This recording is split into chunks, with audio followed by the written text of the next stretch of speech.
Hi, everyone. Welcome to another Seismic Academy. Today, me and Eliza are going to go over a little bit about Revit. We're going to motivate why we use it and give some context. And then Eliza is going to go through a Revit tutorial for the tower as well as an AutoCAD tutorial. So a little bit about us. I'm Daniel. I'm the person on the right. This is my 5th year on the Seismic design team. Last year, I was team captain. And this year, I'm kind of back to just being a normal design analysis lead. Have a ton of fun so far, and I'm looking forward to my last year on the team. I'm Eliza. I'm going into 4th year Engineering Infrastructure. Last year I was DNA, and this year I'm construction lead. So quickly, what we're going to go through is a history of how we used to build, some context as to why we use Revit, quickly going through the workflow of how we go from a design to a built tower. I'm going to go over, very briefly some Revit, very basics, and then Eliza's going to cover the Revit tutorial and the AutoCAD tutorial. So a history. So for our first 2 years, there wasn't really any standardized pre-construction process. So the first year they used kind of like a hastily made SolidWorks model. Didn't seem like it contained a lot of dimensions. It was mostly diagrammatic. They used a lot of hand sketches as well and no jig. So they just built a tower based on measurements from that model. 2017, there was no SolidWorks model. It was just hand sketches, but it was a much simpler design, so it was easier to follow. Starting in 2018, we used AutoCAD to model the tower beforehand, and that's the first use of the jig, which you'll see in just a second. Even though we had symmetrical towers, there were still frequent mistakes, just because in AutoCAD it's kind of harder to spot when things don't match up because it's all just 2D drawings. And then finally last year was the first year we tried using a Revit model, make a 3D model, and then from that we would use AutoCAD to make the jig. And this worked quite well, even though we had a asymmetrical tower that was difficult to create. And one nice thing about Revit is it lets you schedule construction a lot easier in terms of figuring out the order of what to build and how it will come together, especially when you don't have regular geometry. So just some pictures, so you can see, this is the SolidWorks model that they made. When I went in on SolidWorks and I looked around, and not all the connections are well detailed, or some things are like, going into others. So it seems like it was mostly made for general viewing for when they were building and not for like accurate measurements. And then starting in 2018, you can see one of the first AutoCAD drawings ever done. You can even see if you look in the space braces in red, and then all the connections at the beams and the columns. And this was one of the first things we used to get accurate measurements, as well as to cut the jig. And then in 2020, you can see the Revit model of our competition tower. Quite complicated. It has this like weird, portion sticking out of an L shape. And thankfully with Revit, we were able to build it quite well. So some context as to why we use Revit. One big thing is consistency. So this team, especially this year, has grown to be quite large, but even in past years, we had general members help out with construction. And not everyone is as intimately familiar with the tower design as the design analysis leads in charge. And so one thing we really want is a consistent construction process, no matter who's showing up. And so hopefully with Revit, you can zoom in on the model anytime. You can view it on your phone. You can have pre-made 3D cuts and sections so people can tell exactly what they're doing. And another thing is quality. So if you know what you're doing, it's easier to have kind of a repeatable and high quality construction process, which is really important because, one or two poorly made connections in critical places can mean your tower collapses. So why do we use specifically Revit and not, any other software? One is it's fast and easy, especially, Revit was made for kind of the professional version of this context, which is buildings. And so it's really fast and easy to use for buildings, like columns, beams, everything we want is pretty much already there as a functionality. And what's nice is that once we make our 3D model, it's really easy to make any kind of sections, both 2D and 3D cut sections, elevations, floor plans that we might want to make out of jigs or see our floor plans or anything like that. And then once we model our entire tower, we can also decide on the order of construction. So, which face are we building first, and then what beams are we putting in, so on. And then also it's really easy to see any kind of detailed connections or any kind of intricate construction that needs to happen, exactly how that's going to happen ahead of time. So the general workflow is the design analysis team is going to create a skeleton structure on SAP. So this means any primary framing, bracing schemes, structural floor plans, if there's any space braces or hanging columns, this is all kind of figured out ahead of time. Although in SAP 2000, it's just a stick model. But from that stick model, you can get your center to center dimensions as well as your section sizes. From that, construction takes it and creates the 3D Revit model. And then, if there's any misunderstandings or any details or connections, that's something that design analysis should be involved with as a collaborative process. And then once that's made, you go on to the real construction. So you make the jig, and then from the jig, you build the tower using the Revit model viewer to help you visualize the tower as you build. And so what that looks like, so this is the SAP 2000 model that you'll get from, I realize these are not, one-to-one correspondence. This is 2019, this is 2020, but you'd get your stick model on SAP 2000. You can see different colors signify different section sizes. You'd make your Revit model, you'd make your AutoCAD, and then your jig, which you can see is just a cutout of the tower. And then from that, you'd use the jig to help you construct the tower. I'm just going to quickly go over some very high-level Revit basics that are good to know for the tutorial. As I said, it's a modeling software typically used for architecture and building engineering. It's really powerful for quickly making 3D models of towers with simple geometry. And for us, simple geometry just means, prismatic members. So, all of our balsa wood is a rectangular base prism that's really easy to model. If we had some really complicated geometry, it'd become a lot more difficult, but thankfully we don't. The way objects are organized in Revit is what's called families, and then types, and then instances. Families are kind of your most broad category of things. So in this example that I have here, it's our structural columns and a W section. A W section, for those that aren't familiar, is like those I-beams that you see. And then you'll have different types of that family. So, you'll have W360 by 51, 360 by 33, just different section sizes of the same idea. So this might mean the overall shape looks the same, but maybe some dimensions are different. It's a little deeper, it's a little wider, things like that. And then you have instances. So this is a specific beam in a specific location.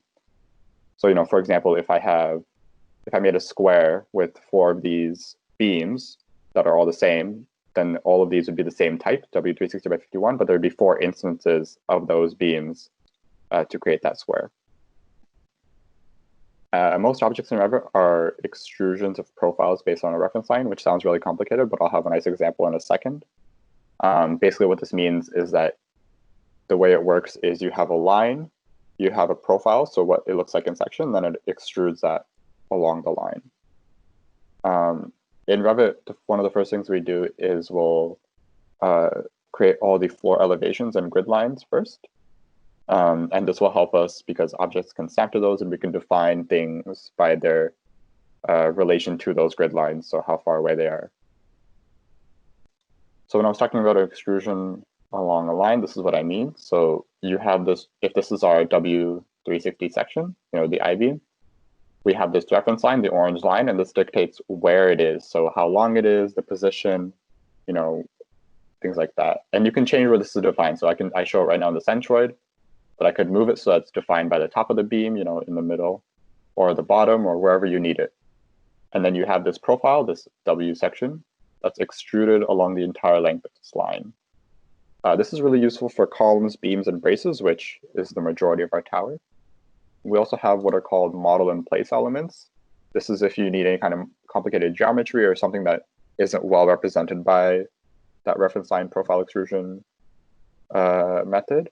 So for example, our gusset plates, which are really thin rectangles that we'll place on connections, it doesn't really make a lot of sense to make those as beams or braces or anything. And so we'll just model that really thin square and place it wherever we need it. The way it works in Revit is really simple, similar to most other 3D modeling software. So if you have any experience in SolidWorks or things like that, it's all the same stuff. You have extrusions, lofts, sweeps, everything's the same as other software.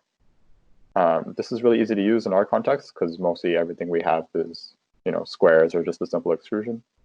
You can also use this to model voids and cuts as well. I'm not sure if we'll need this in our tower, but so you can model something solid, or you can also model something that is going to cut into the tower. So if your tower is a big block and you want a hole through it, you can use a model in place void to cut that hole. And as I said, we use this for connections and gusset plates because we find it's easier to work with than the ref and sign geometry method. That about sums it up for Revit Basics. I'm just going to turn it over now to Eliza for the Revit tutorial.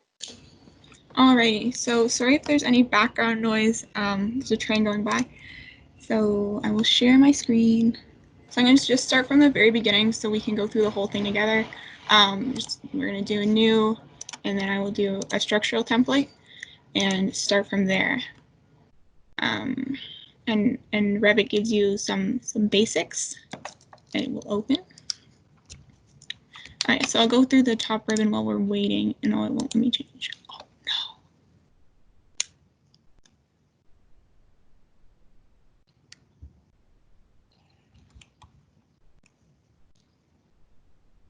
no. Okay, cool. So we don't really use the analytical structural plans, so I'm going to get rid of them now. And then I will show you, we'll go to the elevation view, and we can see here the levels that are existing. We have one at 3,000 millimeters and one at 0. So unfortunately, since it is an American competition primarily, we're going to have to change our units to metric. So that's in manage units. And then I will change this to imperial.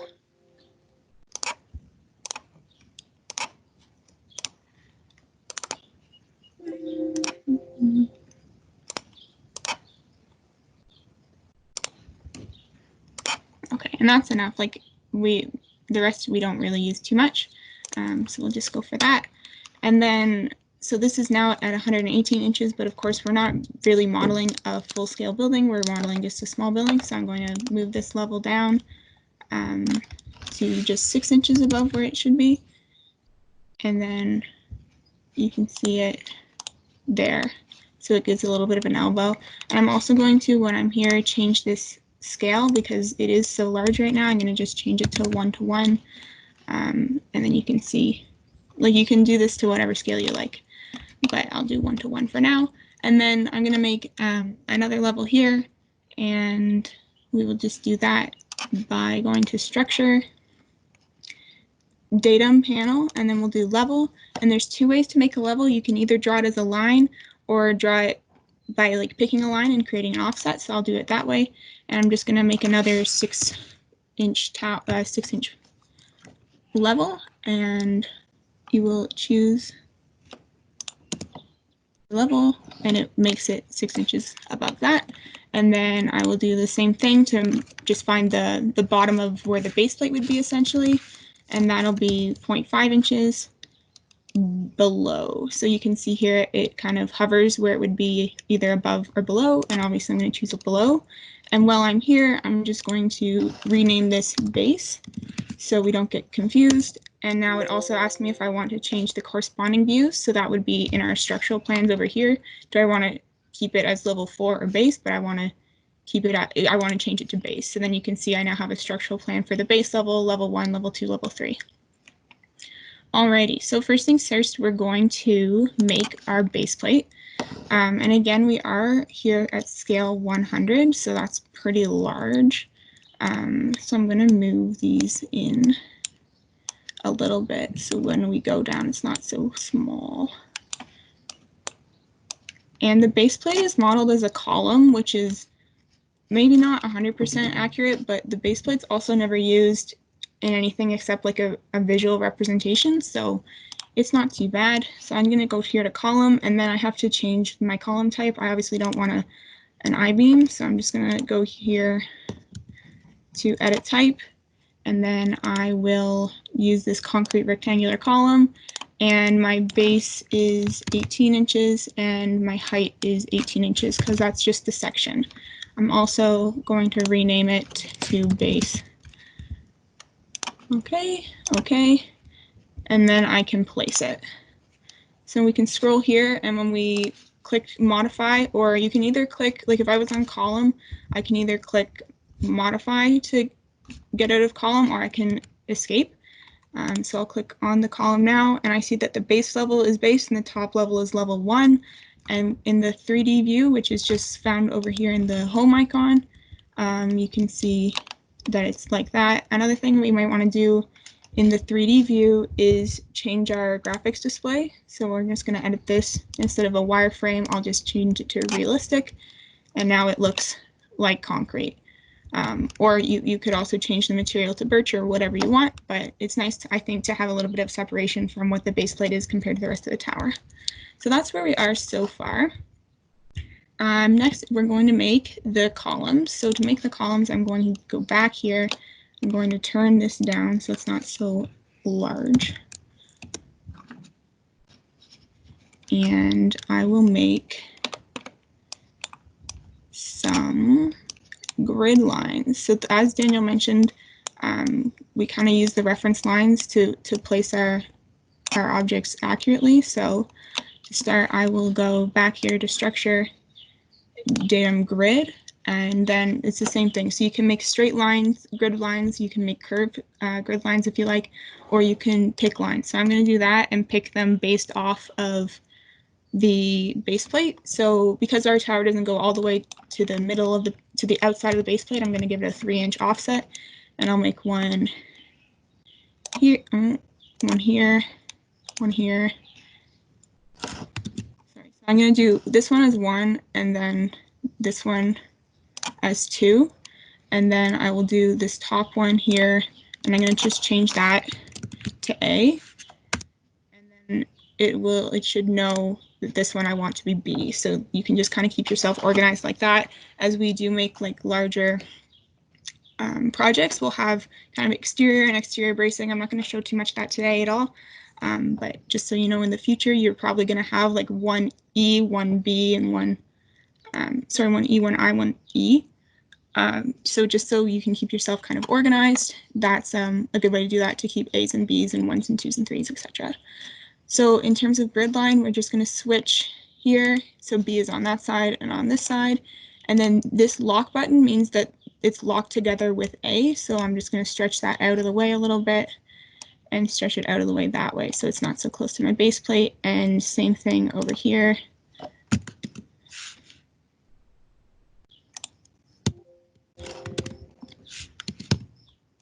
I'm going to move this one up, and I'm going to put the bubble on that side and get rid of it on that side, and move this down just so it's a little bit out of our way. And you will have to repeat those kind of actions on the other levels, but we're just going to start here for now. Next thing I'm going to do is start placing my columns. So I'm going back here to structure column, or you can just use CL. So basically, when you hover over the element, it tells you the keyboard shortcut, similar to AutoCAD, of course, but you don't have to click enter. It's just CL, and then you're right in columns. So we're in the base plate still, because that was the last type of object we built. But I'm just going to go back here to edit type, and then I don't want to make this out of concrete. I want it to be, or steel, I want it to be timber. So I'm going to have to go here to load family, and you can see that the type is structural columns. So make sure you're going to structural columns, not just regular columns. And we'll go wood, and we'll just do timber. Do that, that's okay. And now it gives us, I'm going to duplicate this, and I'm going to create a single. And here the base dimension will be 3/16, and the height is 3/16. Again, this is the section, not the height of the depth, yeah, not the height of the column. And then for area, I will just do equals 3/16 times 3/16. And then it does that math for you, so that's nice. Okay, we'll do that. And we can now see we have our little column, and it does snap to the intersection of the two lines, so we'll do that. And then I'm going to make these all angle columns, actually, so that we can kind of get a little bit of a bigger tower and some more parts of it. So I'm going to edit type again. I'm going to duplicate this, call it Splint, and we'll do the splints as half by 2 and divide that by 2.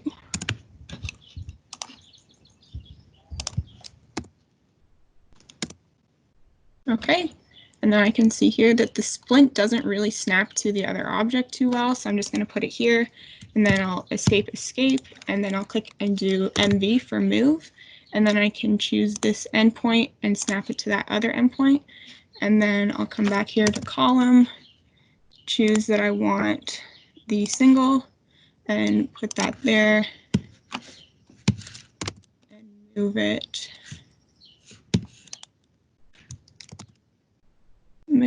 as well to be right on it. And now, so I don't have to keep doing that sort of stuff, I'm going to come here, select these two. So it's shift to subtract and control to add when you're selecting more than one object. So I'm going to control add that, and then I'm going to do keystroke DM, which is draw and mirror, and I'm going to come here, and when I'm here, I'm selecting the midpoint, which I know is correct. That's where I want to be, but you can also go click tab to find different things that are in the same area. So I'm going to go to this one. And the important thing to remember when using DM is that you're not drawing where you want the object to be, you're drawing the line that you want it to mirror over. So even though I want it to be over here, I'm going to draw my line at 45 degrees, and it shows up like so. And I'll do the same thing to move this column around. So I will select it all and then draw a mirror, and then put one down there. And then this one is now selected, the one on the bottom, draw mirror again, and do the 90 degrees. That's going to be in the wrong spot.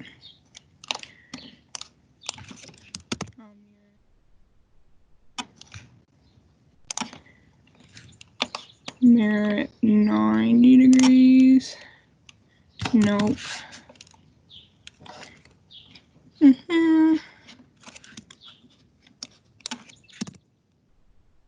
So if I want it to, let's see, I want it to mirror over, let's do this line. No, that's not going to be in the middle.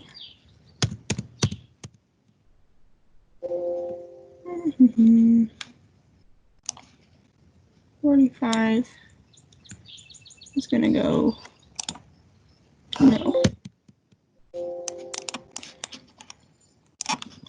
Okay, so I want it to be in the middle here, so I'm going to do reference line. Oh dear. Sorry, design line DL. I'm going to just make a little line like so, and then I will select all this, draw mirror, and then find the midpoint of that line. Put it there. And then similarly, I will put one on the other corner.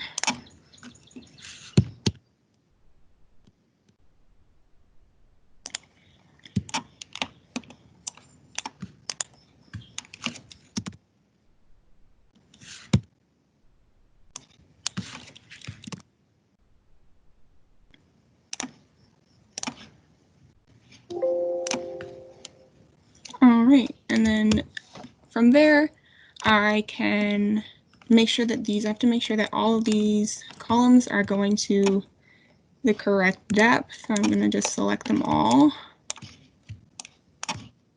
And I have base level is correct, but I have top level is level 1. I don't want that. I want it to be top level, level 3. And then if I go back here to my 3D view, we can see I have my 4 columns now. So that's great. So working back to level 1, I'm going to start adding the beams. So I'll go here to the east elevation.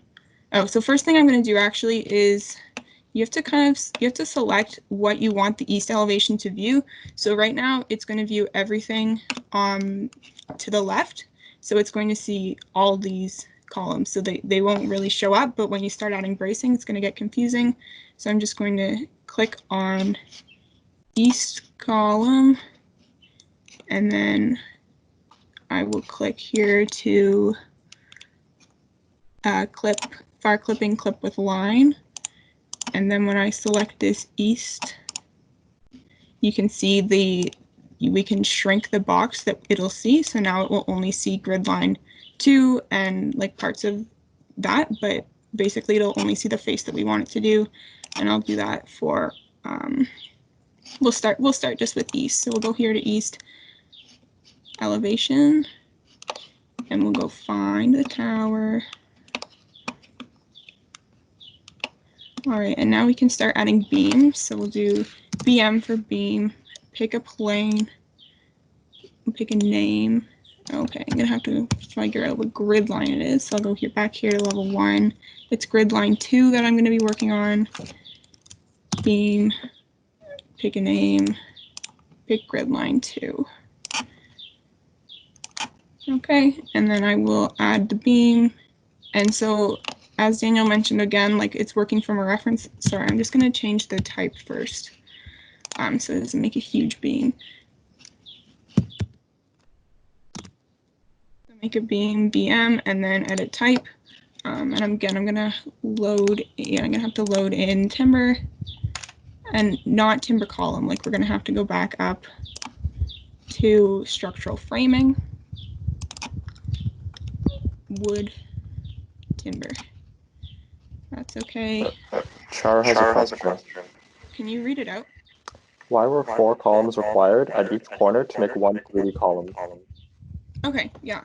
So I'll finish making this and then I will answer that question. So it's a 3/16 by 3/16 member again. And we'll do this. 3/16. Okay, so your question is, why did we have to do all of these pieces to make one column? I guess the best way to answer that is because that's what we're going to have to do when we're making it in construction. So we can use just one single column to build the tower, but in reality, like your columns are going to have a bit more built up section than that. So when we go here to 3D view, we can see that it has like the corner and the 2 splints and then the 2 built up pieces of section. And so like in reality, the splints won't go the whole way, but this is how we model it at this point. So it's just like, I guess we could create the section of a triple column, but this is how we're going to build it. So I guess for Revit, since it's a construction tool, that's how we do it. Does that answer your question? Yeah, thank you. Good, okay. We were making beams. So we're over here on east and I don't think I renamed it. Yeah, but it is correct. So we'll rename it. And all of the bracing is single, so you could call it just the dimensions of the brace, but it doesn't super matter at this point either. So I drew in my base and you can see that it snapped to the top. So your Z justification of the beam was top. So if I click this element and then I go and find Z justification, I can change it to bottom and then change it to center. Yeah, so then it comes into the center. So where I drew the line is now the center of the beam, but top was correct. So we'll keep it as top. And then I'll just draw my next beam. So BM to draw beam. Come in here, click there and there, and then we have another beam. So now what I'm going to do, so I don't have to do that on each face, is I'm just going to select both of them, Control to add, and I'm going back to level 1. Okay, and here you need to change your view type to wireframe so we can see, and medium or fine, so you can see that the beams are there. Yeah, and now they are still selected. No, so I will select them again and go back to level 1, and you can see that they're blue, so that means they're selected. And I will now again mirror them around. So from the intersection here, 135. And it does snap to those angles, so that's quite nice. And from DM again, from the intersection 45, and up here, DM again, intersection 45. So now if we want to go back to our 3D model just to check our progress, we can see that we have beams on each side now and that they do go into the correct place in the column. All right, back to east side, we'll say. So the next thing I'm going to do is add the bracing. So I'm just going to do a really simple bracing scheme of just single X, so X there and X there. And to start that, I'm going to make what is called a reference line, or a line. And this line is viewed in all views. So I'll make the line here, and we'll go to the 3D model, and you can see it here. So you want to be careful that you clean those up, and just keep that tidy. Sorry, we're in east, and I will make another one down here to the corner because this is where we want our beam to go, and then BM for beam. And there is options here to do it bracing, but we just do our bracing as beams. So then we're going to come down here and snap to the end point of that line and snap to, just click tab to jump around a bit.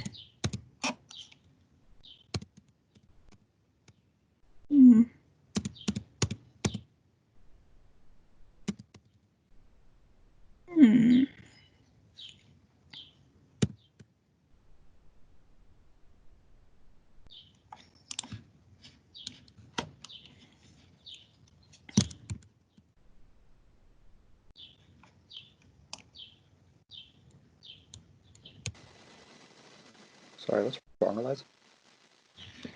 Oh, I think I have my line in the wrong place. Yeah, that's it. So I do line again, and make sure I get it in the right corner that I want. And then you can move it through this little guy, and the intersection of the line and the level is good. That's where we want it. Just gonna delete these when I remember.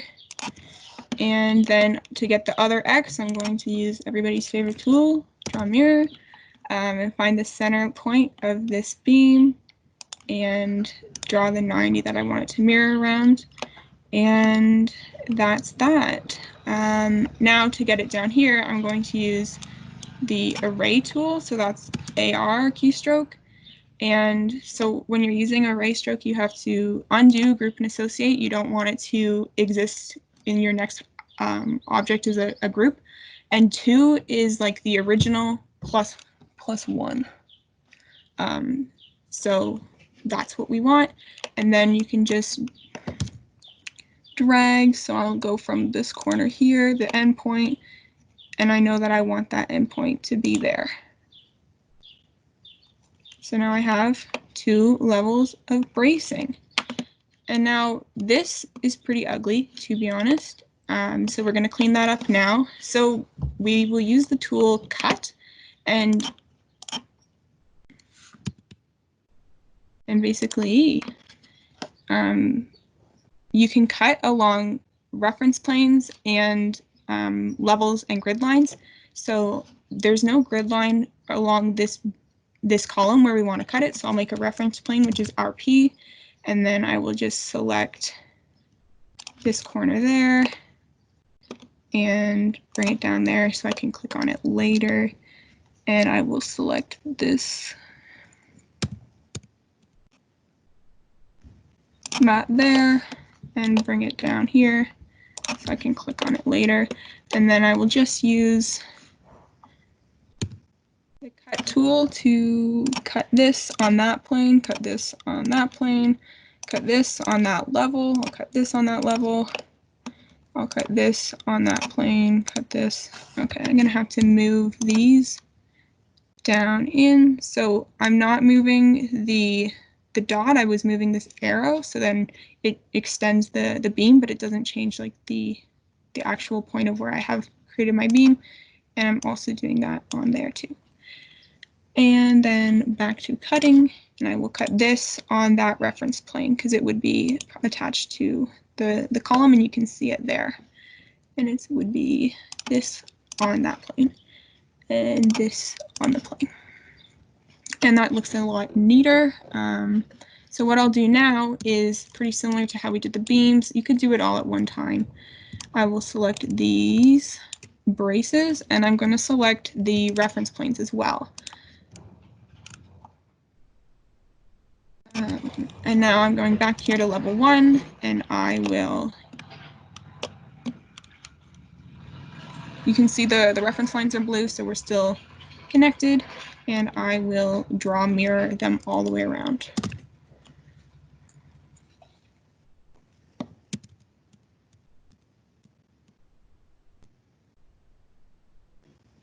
$135. Do.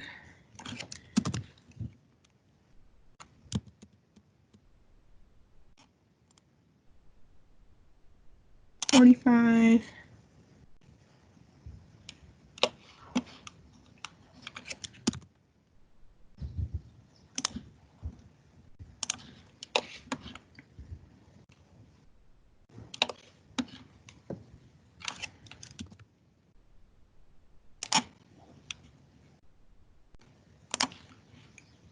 Oh no. So now we're going to go back to our 3D view, and we have bracing. So these lines that you're seeing here, these are for the analytical model, but we don't really use that. So what I'm going to do is I'm going to hide in view category. So then that got rid of all of them because we don't use those. And if we want to go here and look at the north elevation, which we haven't used before, we can see that the elements that we cut on the reference plane, since we copied the reference planes around, they cut again, but the ones on the levels didn't cut. So you might want to use reference planes instead to cut all of them. I just wanted to show that that was an option if you're only cutting like a couple things. And I'm going to leave it so that we can move on to other things, but you would just do the same thing where you cut this beam on that reference plane, or that brace on that reference plane. All right, but everything that was cut along the reference plane that we copied around did stay cut, so that's good to see.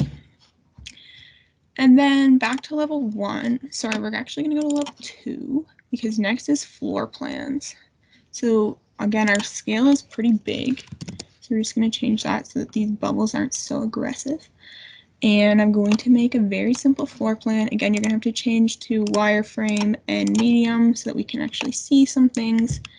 And then we will do beam to make the floor plan. So you can see it does have our placement at level 2, which is good. And I'm just going to go, that snaps to the middle and to the middle of the beam there. And I will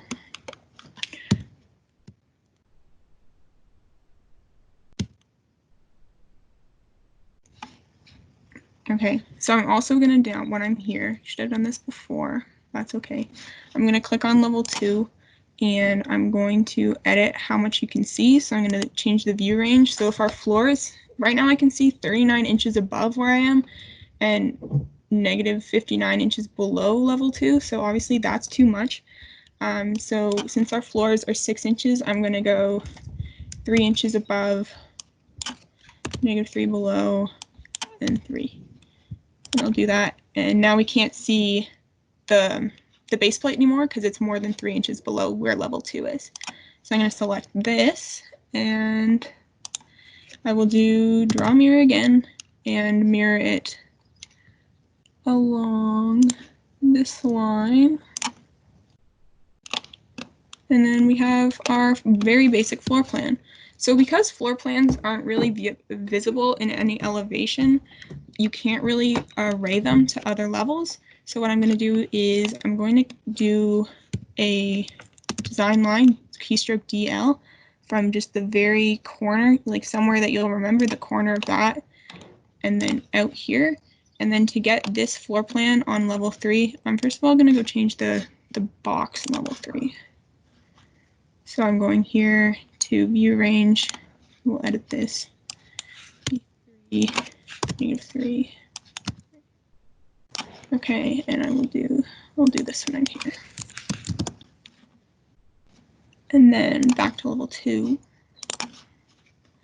So what I'm going to do is I'm going to select these two items and this line. I'm going to copy, and then to level 3, I will go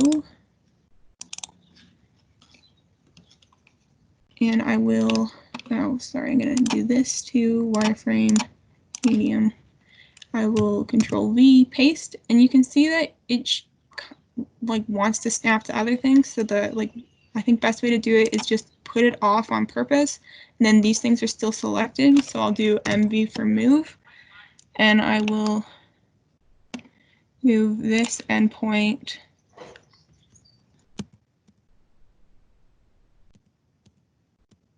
to that endpoint. And then it is where we want it. So that is about, yes, I will not save, I will cancel.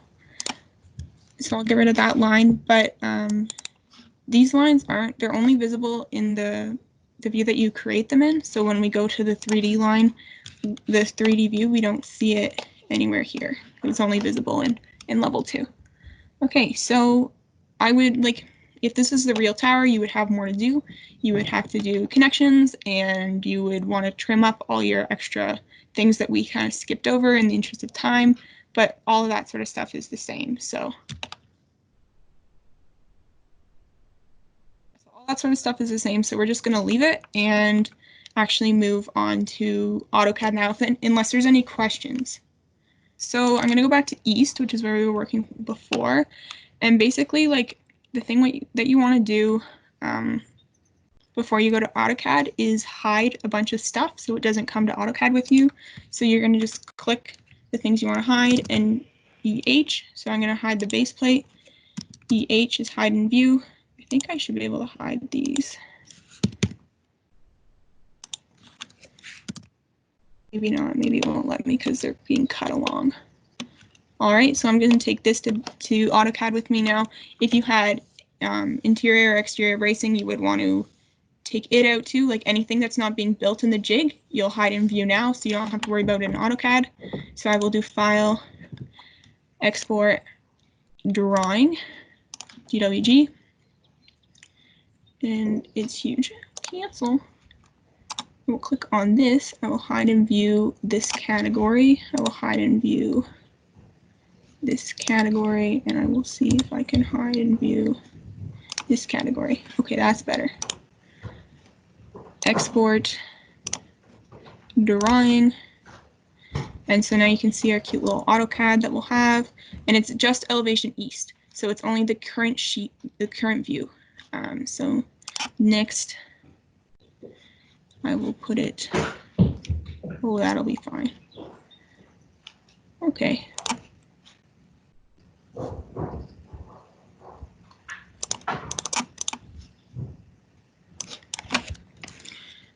I'll call it jig.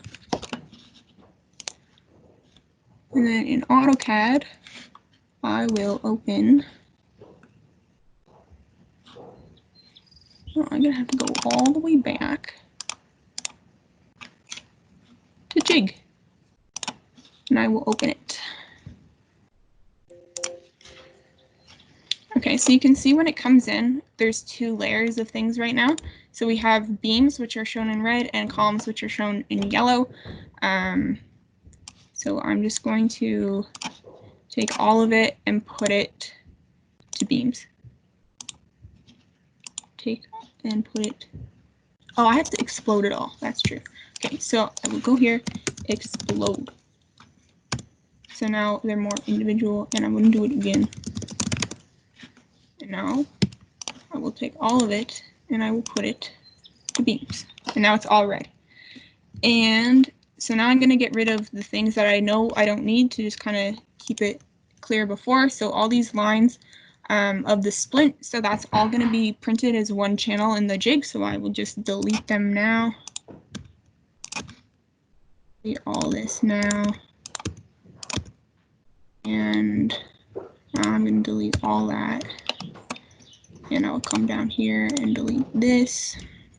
Basically, like any little lines that you will find at the joining, we're just going to delete them all now.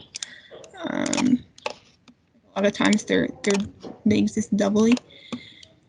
And there would be one more there. No, okay. So now what we're going to do is we're going to create the offset. So how I will do that is just using the offset tool and then my offset distance. So basically when we find out the details of the CNC machine, we'll find out like the different size of bits and the correct, like there'll probably be like a multiple, like multiples of a number that we can make the channels. So we would determine like the correct offset distance for this. But for now, since the beams are about 0.2, I'm going to go 0.3 to make them wider.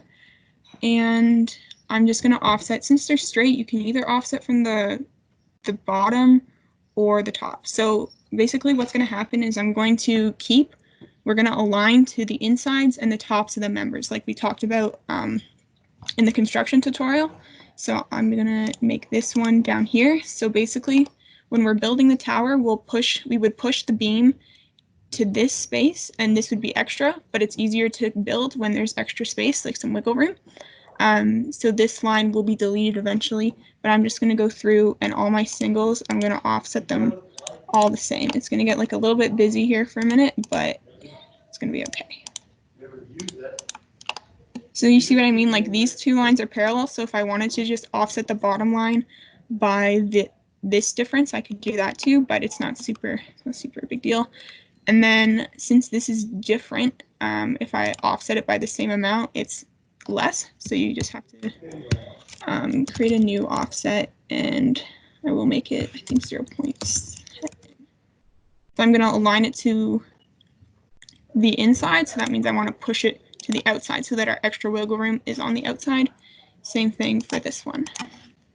Okay, so that looks pretty hectic, I know, but we are going to now go through and delete all of these original inside lines.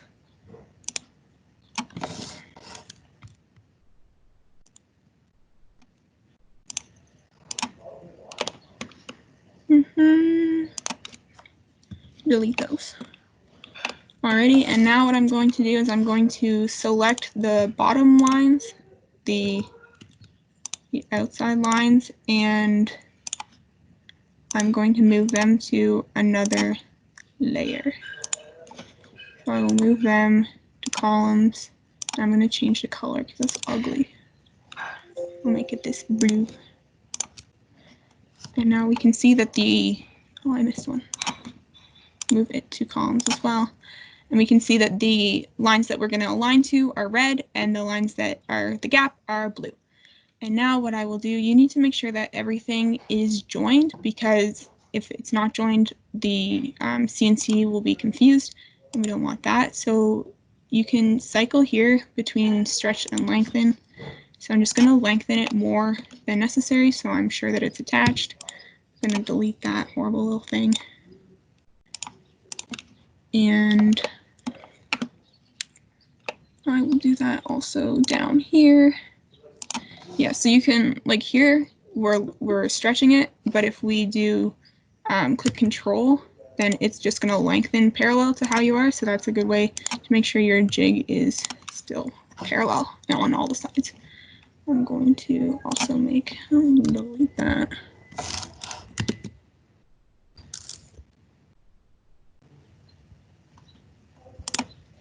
I will stretch this one.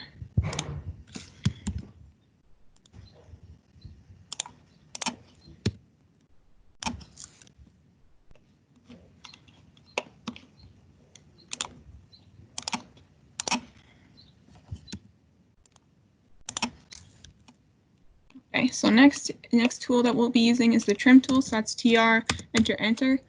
And then you can choose the things you want to trim. So I know you want it to be like a continuous jig. So I want this one gone, this one gone, this one gone, and this one gone. And I will have to come back and delete those because they aren't like trimmed from anything right now. And then I will do the same thing over here. And just like that, and this, and this, and this, and this. And these, and this, and this, and this, and this, and this, and that. And that, so like how you know that this is actually connected to this is that it will let you trim that part of it. If it didn't let you trim that part of it, you would know that they're not actually connected. Trim that, and this, and this.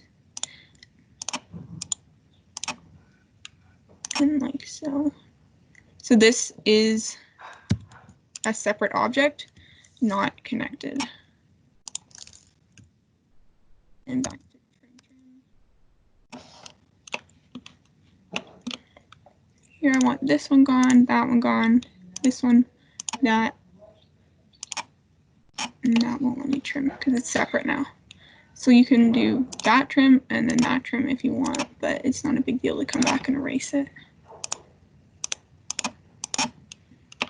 And go up here and trim this, trim that. I will delete all the rest of this little stuff.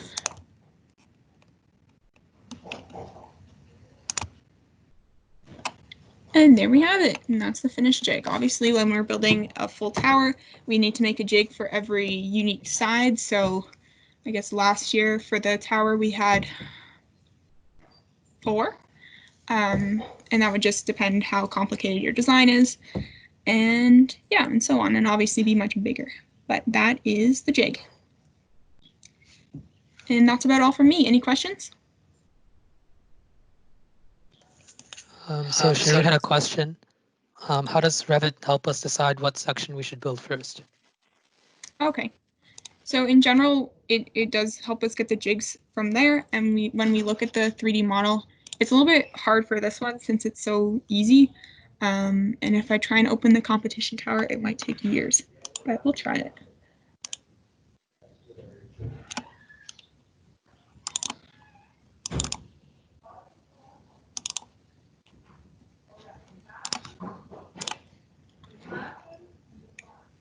But basically, you can kind of look and see which faces are most attached to other things. And also, like, when you're building it, you're pretty cognizant of, like, this is exterior and this is interior. So when we built it here, it's just a nice way to see what your final tower will look like. Because I think, in general, it's easier to build something. Like, you have to know the answer, you have to already know the answer. That sort of deal. So here we can see that, okay, these 2, like, outside faces are pretty standard, and then we would have these 2 short faces in a jig, and then we would kind of attach the short face to the long face and then build the diagonal thing in between it to connect it all. So it's just a nice way to see, like, you'll obviously have the SAP design, but I do think Revit's a good way to see, like, interior and exterior bracing and all that sort of stuff. So you can be cognizant of that when you're building and when you're planning on building.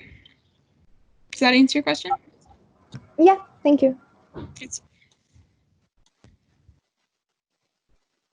Andre also had a question. Which one is used more often, the Revit or the jig for our design? Yeah, so I would say that, like, the jigs are definitely imperative. Like, we need to have the jigs for our current construction method, but the Revit is referenced a lot as soon as we're done building in the jigs. So like, this short side has this much bracing, but this is exterior and this is exterior, so it doesn't show up on the jig, of course. So we need to use the Revit as soon as we're done the jig, so we know how the exterior bracing works. And, like, all of these types of connections, like, none of that is represented in the jig. So the jigs are, like, a really good starting point because it means that your starting point's accurate.